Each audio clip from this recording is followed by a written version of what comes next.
Welcome to another edition of TKTV. And yes, we're here with the Corona update.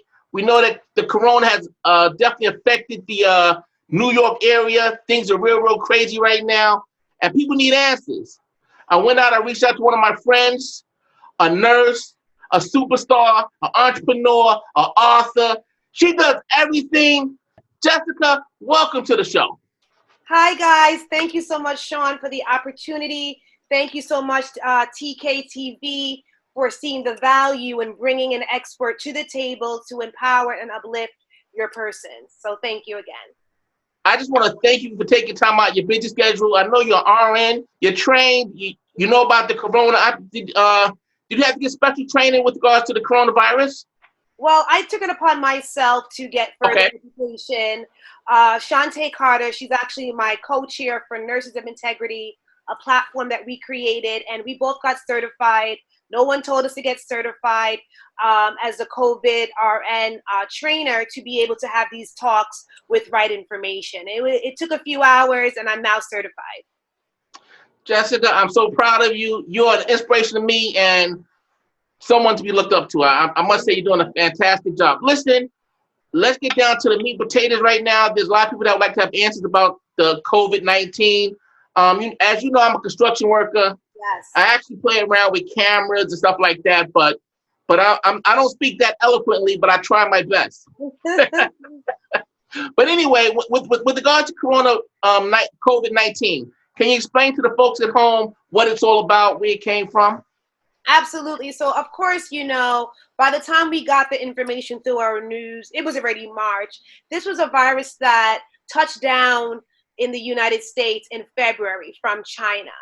And a lot of persons are saying that we got it from Europe. So it went from China to Europe, and then it came from Italy to here to the United States.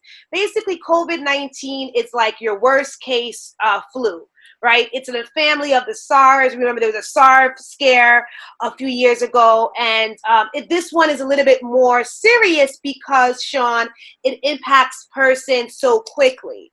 COVID-19, not to get confused with any type of flu, it is an infectious disease. It is a respiratory disease that attacks your lungs, which can be spread through droplets, right? So let me back up. So when I say the lungs, think of your lungs. It's a great organ that allows you to breathe in and out very nicely, okay?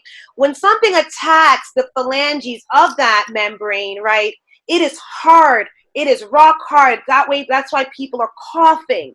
It's a layer that's not allowing you to do your basic function of breathing in and out. And if persons don't know, your respiration should be within 12 breaths per minute.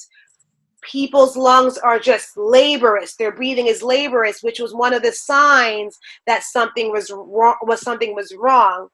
Because they were just so darn tired, and it's painful. Think about a layer on your skin, right? You get a scratch, it hurts, but that's in the membranes of the lung. So this disease spreads from droplets, like I said before. They took a while to tell us that. Airborne, right? So you sneeze, there's particles in the air, it lingers for 3 hours. This is why we are advising you to wear the mask, right? And not only that, to protect your oral cavities, which is your mouth, and your nose from sneezing. And that's how it spreads so quickly, because we talk, and of course, saliva is being transmitted in the air. So that, in a nutshell, is what COVID is, a respiratory attack. Persons need to know what the side effects are, which is, of course, the fever, right? You have the sore throat, you have the difficulty breathing, like I said before, sneezing, touching surfaces, Sean, is how this disease is so easily transmitted. What group of people is more susceptible? They say some people are in a good area where it might not affect them, and then the older ones. I mean, what are the details of those who are more susceptible to the coronavirus than others? Excellent question. You know, right now we are looking at the nursing home, the assisted living. Of course, the older you get, the slower your body moves, the slower it's able to fight off any type of bacteria, virus, if you will. So, of course, our elders, 65 and up, that's nothing really new. They're always susceptible with anything, right? We learned that this disease does not discriminate.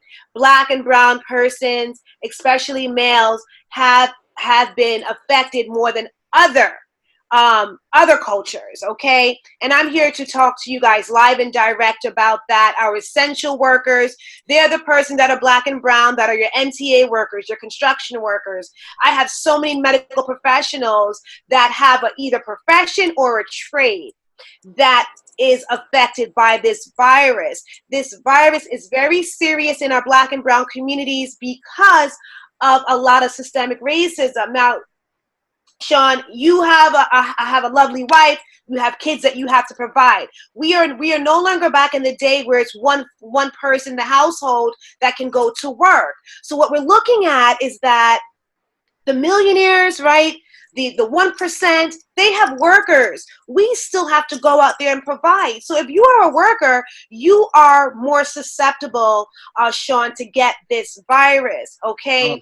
When we talk about a pandemic globally, we have to look at the history, right? You have Barack Obama that had systems in place. America runs on systems, and I don't know if a lot of your viewers understand that. Everything's a bureaucracy, right? The president is a figurehead, right? He has to go through legislative, he has to go to the executive board. I need a lot of us to understand what bureaucracy looks like in this country. There's so many outlets on the internet, Sean. Right now, people should be learning about the country that they live in. I took advantage of so many, I'm sorry if I digress a bit, but I took advantage of so many online courses. Harvard.edu, Sean, free classes right now. But to get back to what I was saying is that once you know where we come from, that's where you can see where we're heading. And right now, that 1% is the ones that are getting the bailout. They don't need it. You understand me? It's the person that are going on the front lines, risking it all. And for what? To be called a hero? I'm no one's hero, Sean. I set up to be an advocate, to be a person at the bedside, which I'm no longer because of a lot of politics. But when we talk about the black and brown community, we have to look around and be accountable for our neighborhood. Why do we have so many liquor stores, okay? Why do we have so many Kennedy Fried Chickens, McDonald's, Wendy's? You guys want to talk about diabetes? You guys want to talk about high cholesterol? Go ahead. But I understand why my people have these things. I work in cardiology right now. One of my main jobs is to educate my black and brown persons. Yes, I left the bedside because I knew there was something bigger for me. There was a bigger impact. I work with a lot of cardiologists, and they shock your heart back to a rhythm. A lot of you men are walking around with clogged arteries. You don't even know it. Okay, you guys are a ticking time bomb. But sometimes I can't even blame them because they're a product of that environment.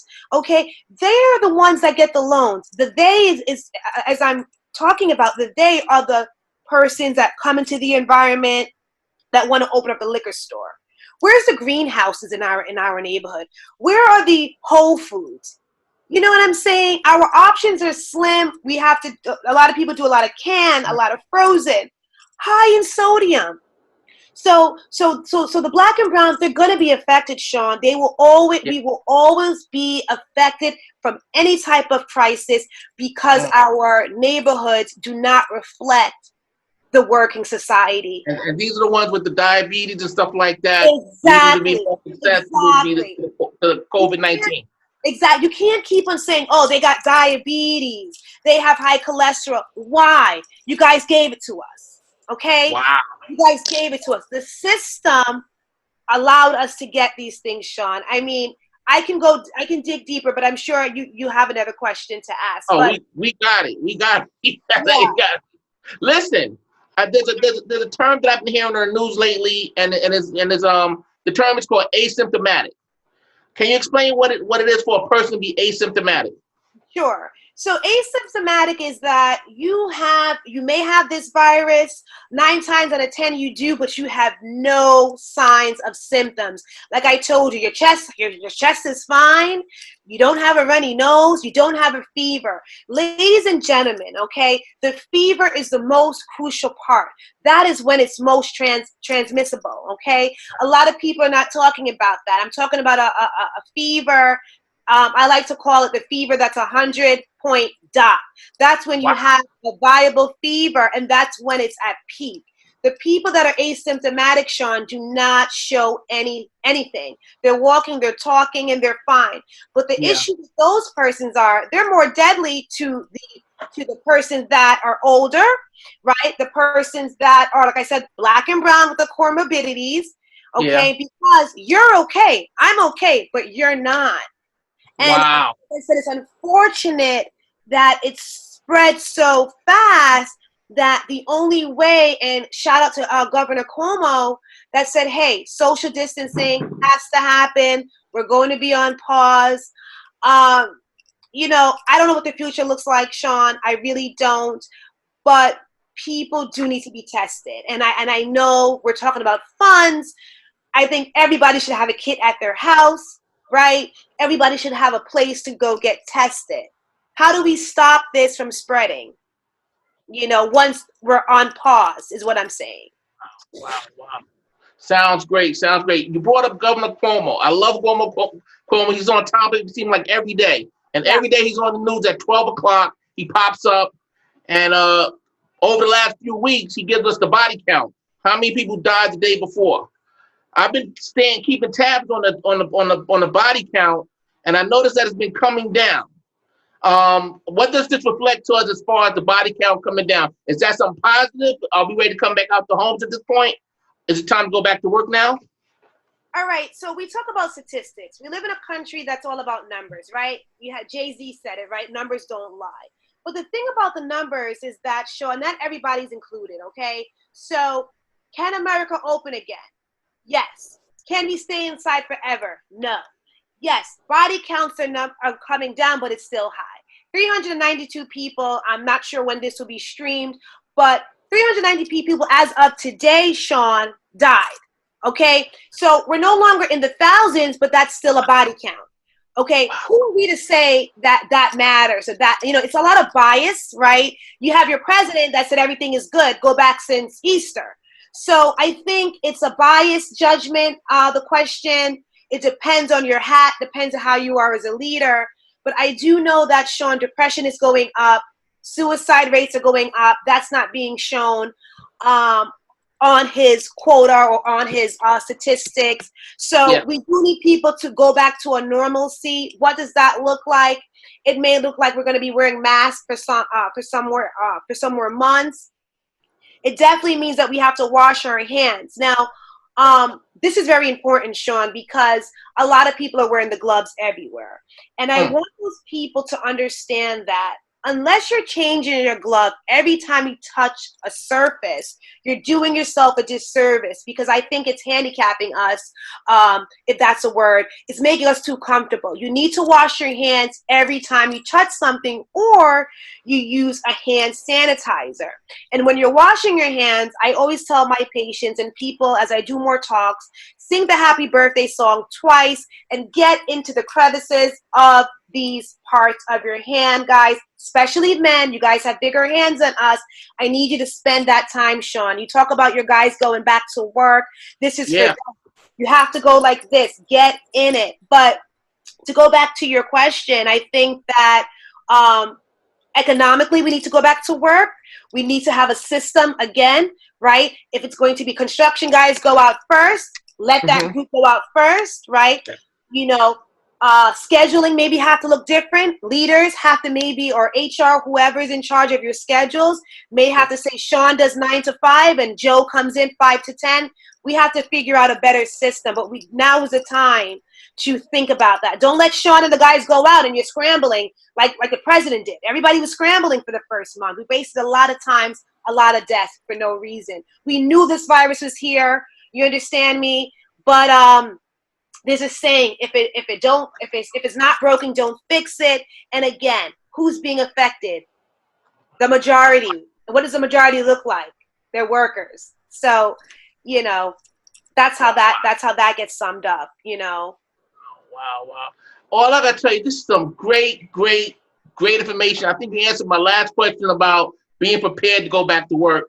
And you went into washing your hands, wearing your mask, N95. Make sure it's from a credible company, Sean. I see people. I'm on transit. I take the train, and you have companies that are making makeshift masks. Make sure it's 3M. It's a reputable company. Invest in that.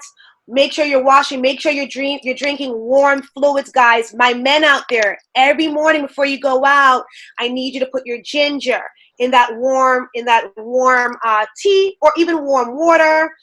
Your orange peels, your lemon peels. Get back to basics. Get back to home remedies. Maybe put a little white rum. I mean, I don't want anybody lit at work, but that stuff warms up the mucous membranes. This is an attack on your lungs. You got to drink the warm fluid. And I know a lot of men don't like to sip warm stuff, Sean.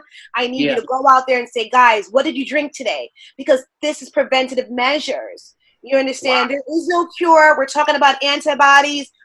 It may work, okay? And it may not. Antibodies sounds like a great idea, but remember, we got to get it out to the masses. The masses have to go back to work May 15th. So not everybody's going to be equipped with the antibodies. And what I mean by antibodies is that they're going to take it from persons that have recovered, Sean, from this virus and give it to persons that are sick.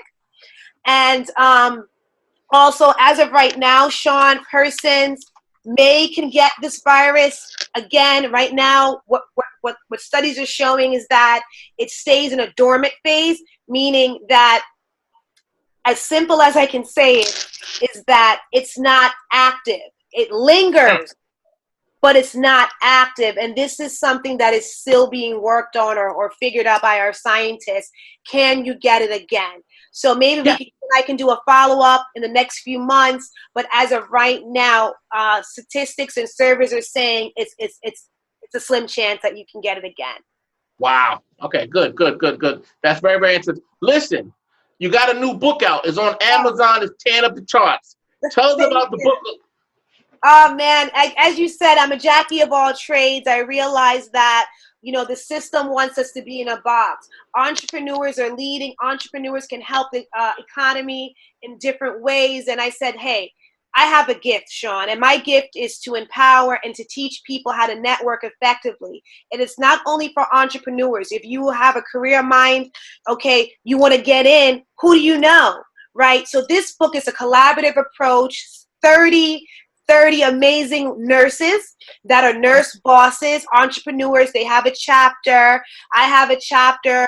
And it's all about us telling you about our journey, a nurse's journey to entrepreneurship and finding passion. Go support that. Nurses Week is coming up in May 9th through the 12th. And it's our time. It is also the year of the nurse. Support a nurse. I'm having a nursing brunch July 25th. Come and support it. Maybe surprise a nurse with a book and a ticket. Jessica Sinclair, Mrs. Sinclair, I just want to say thank you for taking the time out and making this all happen. Thank you. We really do appreciate you. And TKTV, 10 Knockers, we're gonna be better for this, and we're gonna have you back on another show. Give us some more updates. All right? Is that okay?